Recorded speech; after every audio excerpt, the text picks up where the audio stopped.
This young lady won the Miss Russia beauty pageant. This beauty also took part in a beauty contest in Mexico. And this woman was nicknamed the Black Widow. Do you know what connects them? They're all wives of the most dangerous criminals in the world. Today you will learn the stories of women who by chance found themselves close to real villains. Maria Escobar. Everyone has heard the biography of the most famous drug lord, but not everyone is familiar with the story of his wife. In 1976, a young Colombian gangster, 27-year-old Pablo Escobar, married 15-year-old Maria Victoria Henao Vallejo, who was expecting their first child. Maria always supported and forgave the drug lord, despite his activities and constant infidelity. By the time Maria Victoria Henao married Pablo Escobar, her husband had moved beyond petty crimes. He was in the early stages of building his drug empire. About 10 years later, he was responsible for 80% of all cocaine shipped to the United States as the leader of the Medellin cartel. Henao claims that during the first years of their marriage, her husband didn't tell her how he made a living. But of course she soon became suspicious of his prolonged absences on business and the quick suspicious money he was making. As their family grew, Henao gave birth to 2 children. Escobar slept with countless other women. At one point during their marriage, he even built his own bachelor's den in their home to meet his mistresses right under his wife's nose. But of course Escobar's crimes went far beyond marital infidelity. As his wealth and power grew, his cartel killed the Minister of Justice Rodrigo Lara in 1984, assassinated a presidential candidate, and blew up a commercial airline. In December 1993, Pablo Escobar was killed by the Colombian police. Maria fled with her children and went into hiding under assumed names. The fugitives were captured, and the drug lord's wife spent a year and a half in prison. Upon her release, she changed her name and has been living a peaceful life ever since. Her daughter also followed suit. Maria still finds it difficult to reconcile her love for Pablo Escobar with the terrible deeds he committed. She says she feels deep sadness and shame for the pain her husband caused, not only to their family but to all of Colombia. In 2018, Henao publicly apologized for her late husband's reign of terror. All the previous women were barely connected to their husbands' criminal businesses, but the next heroine was once at the helm of a drug cartel. Alyssa Diamond. Religious and modest, Alyssa Diamond did not approve of her husband gangster Jack Legs Diamond's activities, but she remained devoted to him and forgave his infidelity, just as many crime wives do. Alyssa prayed for her husband, and it seemed to work. Jack had plenty of sins on his conscience, as he was one of the most well-known bootleggers in New York and Philadelphia during Prohibition. He not only engaged in bootlegging, but also kidnapped people and eliminated competitors. A significant figure like Jack Legs Diamond was targeted for elimination more than once. On one occasion, during an assassination attempt, the gangster was hit by 5 bullets, but he survived. His resilience earned him the nickname The Unkillable. He couldn't live up to that name, though. In 1931, Diamond was shot in a hotel room. 2 years after Jack's death, his widow was shot in her Brooklyn apartment. It's worth noting that Alyssa lived quietly without any connections to the mafia. Unfortunately, this often happens to gangsters' wives. They are eliminated as unwanted witnesses. Rosa Gumarovna. The Russia of the 1990s was vastly different from the modern world. Lawlessness prevailed in the streets of cities back then. Murders, clashes between different groups, drug trafficking, abductions and other high-profile crimes were happening constantly. It's these dreadful times that we'll delve into further. Pasha Tserul went a long way from being an ordinary pickpocket to becoming the leader of an organized criminal group. His authority was so high that he took on the role of the thief-in-law in the criminal underworld. He established the supply of heroin from Colombia and also took control of the air gates of Russia. In the criminal world, he was respected by both old, seasoned authorities and young hooligans. Tserul lived a lavish lifestyle. He never denied himself or his woman anything. In his suburban mansion, there was a chandelier worth $58,000. The walls and floors were adorned with marble and elite wood species. The interior was decorated with various antiques. The house also had a pool, a sauna, an orangery, and even a torture chamber in the basement. The total value of the house in 1994 was estimated at an incredible $2 million. Rosa Gumarovna was not Tserul's official wife. The thing is, Pavel adhered to the criminal code, which prohibited him from marrying and having children, but he found a way to circumvent it by formally marrying Rosa to his younger brother. That's how they lived together. Rosa even gave birth to a child from Tserul. For the arrested authority, his wife hired the best lawyer, arranged for a solitary cell and the transfer of a phone and even drug deliveries. Cerul used various substances, and they ultimately led to his downfall.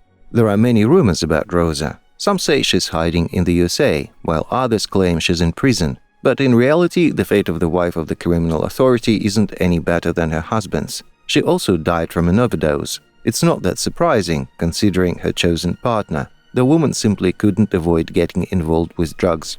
Next, you'll learn about the wife of one of the most famous criminals in the world. May Capone. Mary May Coughlin was born on April 11, 1897, in Brooklyn, New York. Her parents had immigrated and established their family in America. After May's father died of a heart attack, the hard-working student left school at around 16 to find work at a box factory. When she first met Al Capone a few years later, he was also working at a box factory, but he had already started engaging in less lawful side businesses with the mafia.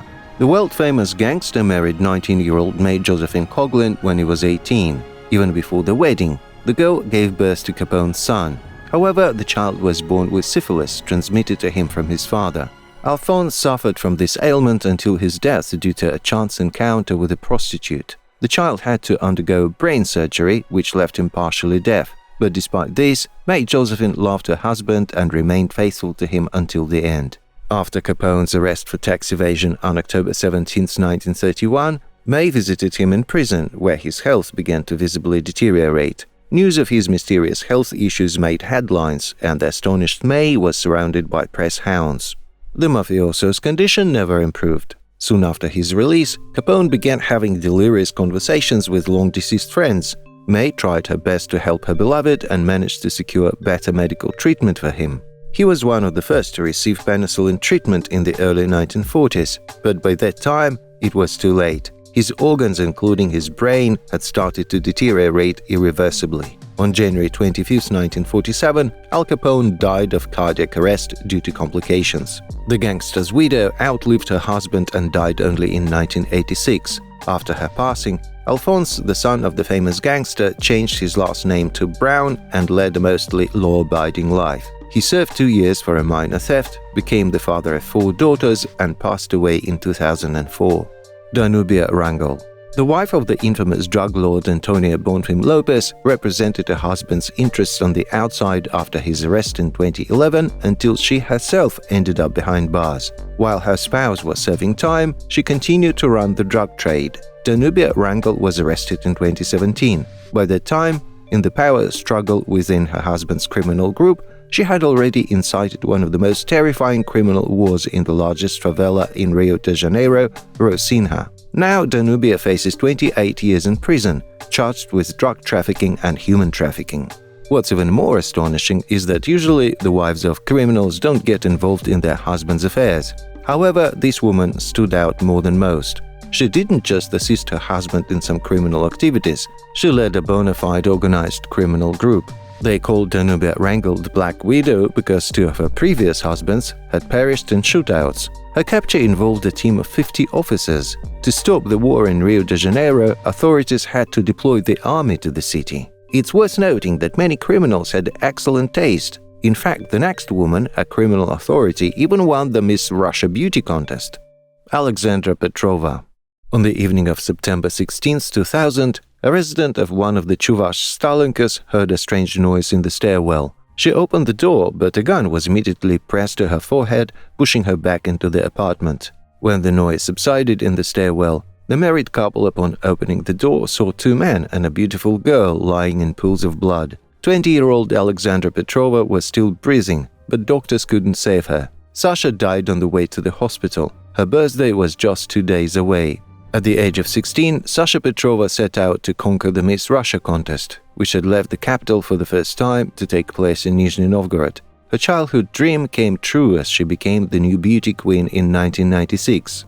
Job offers poured in, even from Hollywood, but her mother objected. Sasha completed 2 years at the Faculty of Foreign Languages and dropped out of college. Her common-law husband, Konstantin Chuvilin, wanted to see his girl by his side, not with her nose in books. Chuvilin was registered as unemployed, but in reality he was part of the Chapaevskaya OPG, the most influential gang in Cheboksary. This easily explained how they had the money for luxury renovations in their apartment on Kirov Street and a new car. Chuvilin's close friend and comrade was Radik Akhmetov, the director of the Central Market. It was the market that sparked a conflict between Anatoly Doronitsyn, who previously owned the trading enterprise, and the local mayor. According to investigators, Doronitsyn hired a hitman to eliminate Akhmetov, who had gotten in his way. The killer caught up with Radik in the company of Petrova and Chuvilin. In the elite building stairwell, the hitman opened fire at close range, killing all three. The murderer was never found. What's most horrifying is that Sasha's mother had foreseen her daughter's tragic fate and was terribly afraid for her life. She said that Sasha's lifeline crossed with the line of intellect by the age of 20, and at their intersection was a point. However, she never dared to tell her daughter about it. Emma Coronel Aispuro. Drug lord Joaquin Guzman Loera, known as El Chapo, married Emma Coronel Aispuro in 2007 when she was 18 years old. The young woman became the fourth wife of the 50-year-old Shorty, the most dangerous gangster in the world. In 2012, Joaquin was not only leading the largest drug cartel in Mexico, the Sinaloa cartel, but was also on Forbes' lists of the most influential and wealthy people in the world. The drug lord always dreamed of having a movie made about him. It was this dream that led to his capture. Joaquin often communicated with Hollywood actors and producers to get them to make a movie about him. One such meeting with Sean Penn helped the police track down the criminal. Soon he found himself behind bars, but he still achieved his goal. The El Chapo series was released in 2017. The wife of the drug lord Emma Coronel Aispuro is still paying a high price for her relationship with the criminal authority. On November 30, 2021, she was sentenced to 3 years in prison in the U.S. District Court for the District of Columbia. In the summer of 2016, in Mexico, two of her nephews, aged 19 and 13, were shot dead. Quite recently, the wife of the drug lord was released. On September 13, 2023, Emma Coronel completed her prison sentence. The next 4 years she will spend under police supervision. Igea Lissoni. While in the previous stories, wives of criminal figures often outlive their husbands, the following example is quite different. This is a rather romantic story. Lucky Luciano, a well-known American mafioso, met Igea Lissoni, his future wife, after he was deported to Italy. Lissoni was a dancer in nightclubs. In Milan, a fortune teller told her that she would meet the man of her dreams on Capri. She went there, and fate led her to one of the most influential criminals. Igea knew what her future husband was involved in, and they had to hide together when there was a risk of an attack on Lucky. Igea Lissoni was 24 years younger than Luciano. They rented half a floor in the best hotel on Capri. According to the Italian police estimates, Lucky Luciano spent $50,000 a year, which was a significant sum at the time. Lucky and Igea lived together for 11 years. Unfortunately, Igea passed away from cancer in 1958 at the young age of 37. It deeply affected Lucky, and he was never the same. He loosened his grip on his business operations, and his health suffered. Nevertheless, his vitality was such that within a year he had a new love, Adriana Riccio, a young and beautiful Italian. He spent 3 years with her until his death in 1962. Today you've learned about the stories of women connected to famous criminal figures. Thanks for watching.